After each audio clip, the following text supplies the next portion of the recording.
राधे राधे, जय श्री कृष्णा। एक बार फिर से आप सभी का स्वागत है आपके अपने चैनल कान्हा पूनम क्रिएशन पर। आशा करती हूँ कि आप सभी स्वस्थ और कुशल मंगल होंगे। आज की वीडियो के माध्यम से पूजनीय महाराज श्री अनिरुद्ध आचार्य जी हमें बतलाएंगे कि बगैर नहाए धोए जो औरतें घर में खाना बनाती है उसका क्या जो परिणाम है वो हमें देखने को मिलता है और क्या हानि हमें भुगतनी पड़ती है। और जो माताएं अपने बच्चों से परेशान हैं, जो बच्चे कहना नहीं मानते, तो इसी विषय में आज की जो वीडियो है वो रहने वाली होगी। तो आप वीडियो को पूरा देखिए अंत तक ताकि आपको पूरी जानकारी प्राप्त हो। बताओ। राधे राधे गुरुजी। जी। गुरुजी, आप बोलते हैं कि बच्चों को संस्कार देना चाहिए, लेकिन बच्चा ही संस्कार नहीं ले तो क्या करें? क्यों नहीं लेगा? आप बोलते हो रोज नहाना चाहिए, चार कुल्ला करना चाहिए, बच्चा कहता है हाईटेक जमाना है, सब पुरानी बातें हैं। हाँ, तो उनसे बोलो शौच भी मत किया करो, हाईटेक जमाना, ऐसी सोया करो, ऐसी रहा करो, काय की जरूरत है, मत किया करो। क्या आप उनसे बोलो कि वॉशरूम में जाके वहीं खाया करो, जमाना ये वाला है। कि अब ये पुराना जमाना नहीं है, हाँ, हाईटेक तो उनसे जमाना बोला करो कि बेटा बेडरूम में क्यों सोते हो, वहीं जाके सो, वहीं खाओ रहो। कि सब ये आपकी फिजूल बातें हैं। हाँ, तो कैसे हाँ। संस्कार देना चाहिए आप बताइए। कितना उम्र का हो गया? 14 साल का। हाँ, अब संस्कार देने की उम्र खत्म हो गई ना। जब देने की उम्र थी तब आप लोग सोए पड़े थे। समय पर संस्कार दिए जाएंगे। आपने अपना दूध पिलाया ना बच्चों को, तब तो मना नहीं किया ना कि मैं दूध नहीं पीऊंगा। जब बच्चे को आपने अपना दूध पिलाया तो उसने मना नहीं किया। जब 5 साल का था तब उसने मना नहीं किया। 10 साल का था। बच्चों को 14 साल के पहले पढ़ा दो, फिर वो तुम्हें पढ़ाने लग जाएंगे। और गुरुजी बच्चों के पांव का जूता, जब बाप का जूता बच्चों के पांव में आ जाए फिर बच्चे को माँ बाप नहीं पढ़ा सकते। तो फिर क्या करना चाहिए आप बताइए। लाओ उनको हमारे पास, बात कराओ, गुस्सा बहुत आता है। बात कराओ, बात कराओ। और गुरुजी, घर में जब भी कोई पूजा पाठ होती है तो बहुत ज्यादा गुस्सा आता है, घर में कले कलेश। अब आपने देर कर दी संस्कार देने में, बात कराओ। नहीं कर रहा है। भैया बात कर लो बेटा, क्या नाम है? बात करो बेटा, खड़े हो जाओ, थोड़ी सी बात कर लो। क्या नाम है आपका? प्रीत। प्रीत। हाँ। कितने बार नहाते हो? 2 बार। 2 बार नहाते हो? तो शौच करने के बाद नहाना जरूरी है या नहीं? जरूरी है। तो अभी तो कह रहे थे माँ से जरूरी नहीं है। मांस खाते हो? नहीं। फिर बेटा, आज का जो युग है, ये आज के युग में आप क्या चाहते हैं कि मतलब कोई नहाए ही ना? आजकल के बच्चे 4-4 दिन नहीं नहाते। आप तो नहाते हैं, अच्छा है। आप रोज नहाते हैं? हाँ। सर्दियों में नहाते हैं? हाँ, एक दिन छोड़। एक दिन छोड़ के नहा दें तो ये अच्छा है। नहीं। हम 12 महीने 2 बार स्नान करते हैं। और हमारे यहाँ 5 साल के जो बच्चे हैं ना, छोटे छोटे, आप तो 14 साल के हो, हमारे यहाँ जो 5 साल का सबसे छोटा बच्चा है उसके लिए भी नियम हमने बना रखा है और वो फॉलो करता है। वो यदि शौच करने जाएगा, 5 साल का शौच करने जाएगा, दिन में 2 बार या 3 बार भी जाएगा, बच्चा है, तो भी उतनी बार नहा के आएगा। उसके लिए नहीं, वो अपने से नहाता है। मतलब उसे एक बार बता दिया रास्ता, अब वो अपने से नहाता है। अब उसे बोलना नहीं पड़ता। वो लघु शंका जाता है ना तो कुल्ला करता है, 4 पांव धुल के आता है अपने से। अब पहले बताना पड़ा, 10-15 दिन 1 महीने तक कंटिन्यू बताना पड़ा, फिर बच्चे सीख जाते हैं। बेटा, ये शुद्धि है, जैसी राखो शुद्धि वैसी बने। आप बताओ, आप 4 दिन कुछ मत खाओ तो क्या आपके अंदर सोचने और समझने की कोई क्षमता रहेगी? नहीं। मतलब आपके अंदर जो थॉट आते हैं, जो विचार आते हैं, वो विचार कहां से आते हैं? पेट भरा होगा तो अच्छे विचार आएंगे या बुरे विचार आएंगे? पेट खाली होगा तो कोई भी विचार आएगा? नहीं। इसका मतलब है आपके खाए हुए अन्न से आपके विचारों का सीधा सीधा संबंध होता है। हाँ या ना? हाँ। इसका साइंटिफिक रीजन समझो। हमारा सनातन धर्म, हमारी हर बात साइंटिफिक है, विज्ञान की कसौटी में खरी उतरती है। मैं आपको हर बात वैज्ञानिक रूप से समझा सकता हूँ, साइंटिफिक। अभी समझो, आप कुछ खाते हैं तब ना आपके अंदर शक्ति आती है खड़े होने की, चलने की, या कोई भी काम करने की। मतलब आपके खाए हुए अन्न से आपके विचारों का निर्माण होता है, आप मानते हैं? हाँ। तो आप जितना अच्छा अन्न खाएंगे उतना अच्छा विचार होगा। आप किसी चोर के घर जाओ और चोर के हाथ का, चोर के घर का रोज भोजन करो तो आपकी बुद्धि में क्या आएगा?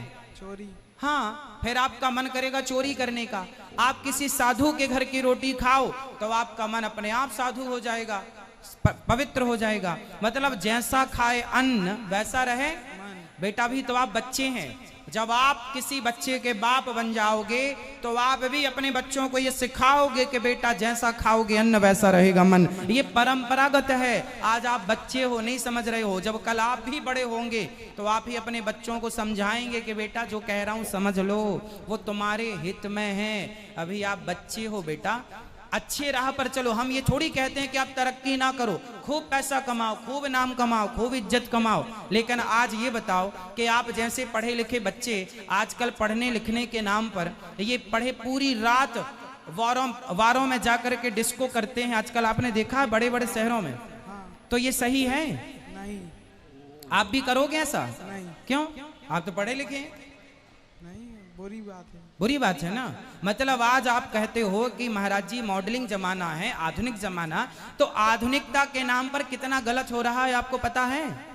पूरी रात कुछ लड़कियां डिस्को में, पूरी रात लड़के डिस्को में पूरी रात नाचते कूदते हैं। सवेरे इतनी शराब पी लेते हैं कि उन्हें रिक्शा वाला उठा के 4 लोग रिक्शे में डाल करके और घर पहुंचाते हैं। ऐसा है या नहीं? हाँ। तो बताओ ये सही है? गलत है। फिर इसलिए बेटा आज का जो युग है, पैसा कमाओ, नाम कमाओ, इज्जत कमाओ, सब सही है, पर जमाना वही अच्छा है। सोच तो देखो, जमाना आधुनिक अच्छा है लेकिन हमारे विचार तो पुराने ही अच्छे हैं ना।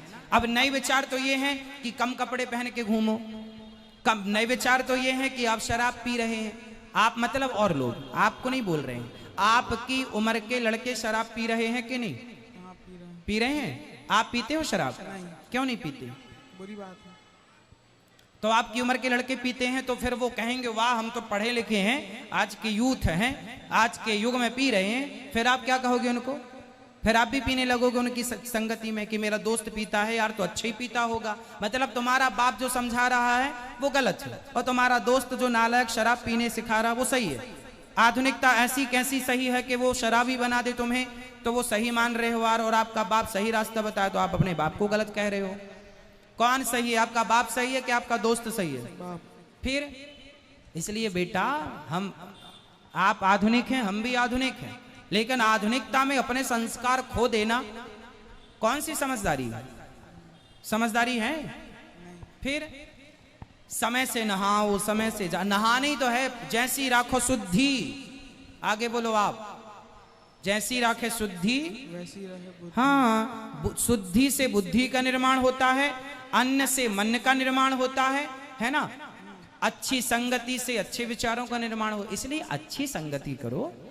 हम कह रहे हैं आपको वैज्ञानिक बनो, आप भी इसरो की तरह चंद्रयान उड़ाओ, आप भी सूर्ययान बनाओ, आप भी मंगलयान बनाओ, लेकिन तरक्की करना कहाँ बुरा है? हमने कब मना किया?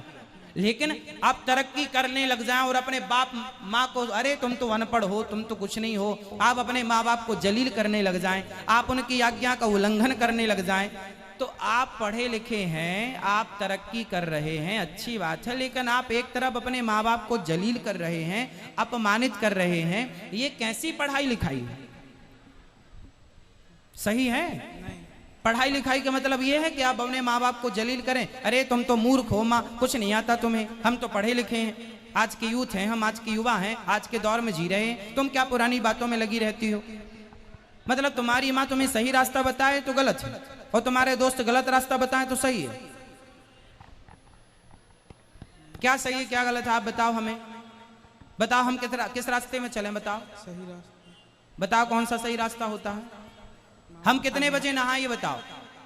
सुबह 4 बजे नहा लिया करें और एक दिन छोड़ के नहाया करें कि रोज रोज नहाया करें? रोज रोज। अच्छा, तो पहले आप नहा लो, रोज रोज रोज नहाओगे? हम तो रोज नहाते हैं, दिन में 2 बार नहाते हैं, 12 महीने नहाते हैं। आप कितनी बार नहाओगे? चलो 2 बार नहाओ, ना नहाओ 2 बार, पर एक बार तो कम से कम 2 बार नहाना अच्छा है। सुबह शाम दोनों बार नहाना चाहिए, शरीर को स्वस्थ रखने के लिए ठीक है। लेकिन अब मुझे ये बताओ कि अब आप सर्दियों में कितनी बार नहाया करेंगे? रोज नहाओगे कि कभी कभी नहाओगे? रोज। अब तो नहीं, एक दिन छोड़ोगे? नहीं। खुश रहो। अब तो गला प्रवाही नहीं करोगे? ठीक है, अपने माँ बाप से सॉरी बोलो। सॉरी। अच्छे से बेटा, माँ बाप की आज्ञा माननी चाहिए। माँ बाप भगवान की तरह आपको पालने पोसने में कितना मेहनत कर, जब आप बाप बनोगे ना तब पता लगेगा कि माँ बाप का त्याग, माँ बाप का बलिदान क्या होता है। ये बच्चों को तब समझ में आएगी जब वो खुद बाप बन, लेकिन जब समझ में आएगी तब तक देर हो जाती है। एक बाप बनना कितना कठिन है साहब, कितनी बड़ी जिम्मेदारी उठाना पड़ती है एक बाप को। माँ बनना कितना, पेट फड़वाए बैठी है तुम्हारी माँ, कितना दर्द होता है। मर्द को कभी इस बात का पता ही नहीं चलता, मर्द जन्म लेके मर जाता है, लेकिन स्त्री का दर्द कभी वो अनुभव नहीं कर पाता कि स्त्री का दर्द कितना बड़ा होता है। मर्द को पता ही नहीं है कि स्त्री का दर्द कितना है, औलाद की खातिर कितना दर्द सहती है, और वही औलाद बाद में कहती है कि तुमने हमारे लिए किया ही क्या है। इसलिए बेटा खूब पढ़ो, भगवान करे आप खूब नाम कमाओ, खूब पैसा कमाना, खूब मेहनत करना, पर अपने माँ बाप को छोड़कर नहीं, ठीक है। खुश रहो। आशा करती हूँ कि आप सभी को ये वीडियो अच्छी लगी होगी। तो वीडियो अच्छी लगी हो तो प्लीज़ कमेंट बॉक्स में एक राधे राधे ज़रूर लिखना, और जो हमारे चैनल पर पहली बार आए हैं वो चैनल को सब्सक्राइब करके बेल आइकन को प्रेस करना, ताकि ऐसी ही ज्ञानवर्धक वीडियो का नोटिफिकेशन आपको सबसे पहले मिले। राधे राधे, जय श्री कृष्णा। कान्हा जी की कृपा आप सभी पर सदैव बनी रहे। राधे राधे।